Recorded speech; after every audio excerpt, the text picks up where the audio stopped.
Eye for an eye. It was a warm Michigan summer Saturday, and any good Michigander doesn't waste such a day since summers are minimal and the sun is too. I was 14 years old, lucky enough to ride along with my sister and her boyfriend, Nancy and Craig. We were on our way to a cousin's graduation party at Aunt Diane's house. I recall the breeze pouring into the back seat from the open windows of the '69 Camaro. Sitting in the back seat by myself was rare, being the eighth born of 9 children. I can feel it now, the roominess, the air, the sun. It was glorious. My sister was in the front passenger seat. Craig was driving, the music was loud. Life was better than good. Our entire family would be at this graduation party, including dozens of cousins and family friends, young and old. Family gatherings for any reason were always exciting. There'd be a spread of several favorite foods, rock music, and beverages for children and, of course, adults. We were 2 minutes from the party and had rolled up to a stop sign. A carload of teens came to a stop next to us. The driver looked over at us. He had a strange and wild look in his eye. We returned the stare. The intensity built up quickly. And sure enough, that strange look reflected his intentions. He held up what appeared to be a knife. Before Nancy or Craig could take off or respond in any way, we found ourselves gasping. Our exposed skins suddenly burned. That knife turned out to be mace, aka pepper spray. The carload of guys screeched away. Craig hit the gas pedal to get us to Aunt Diane's house, where we would hopefully find relief from the discomfort. With any luck, we would wash off the burning chemicals and be able to enjoy the graduation party. Arriving at Aunt Diane's home, people were peppered around the front yard and in the driveway, chatting and enjoying the festivities, as well as the warmth of summer. Exiting our car, we were immediately surrounded by a few family members, who saw our pain and assisted us into Aunt Diane's home to help wash the chemicals from our skin. We attempted to dilute the burning substance, but no amount of soap and water relieved the burn. By now, 15 minutes could have passed. We headed back outside to the front yard.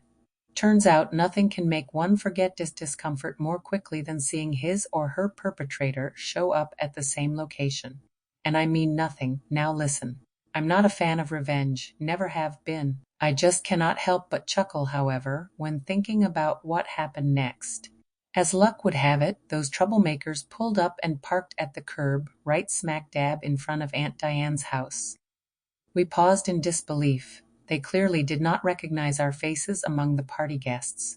Those cocky boys jumped out of their vehicle as if they owned the world. They were about to sneak liquor and wolf down a smorgasbord. No doubt about it, that brazen driver and his friends bounced toward the house. With a crowd of witnesses observing, including us, the driver clearly had no idea what he had invited back at that stop sign when he had made a reckless decision to apply harm. Well, he was about to find out. Nancy is the fifth born, perfectly centered in the midst of 9. This means 4 older siblings and 4 younger siblings. This does something to a person, I suppose. Fighting instincts are built, and for Nancy, these instincts had reached an impressive skyscraper height.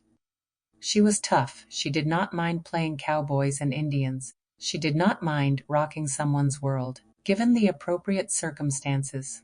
And this day she not only played cowboys and Indians, but she rocked someone's world.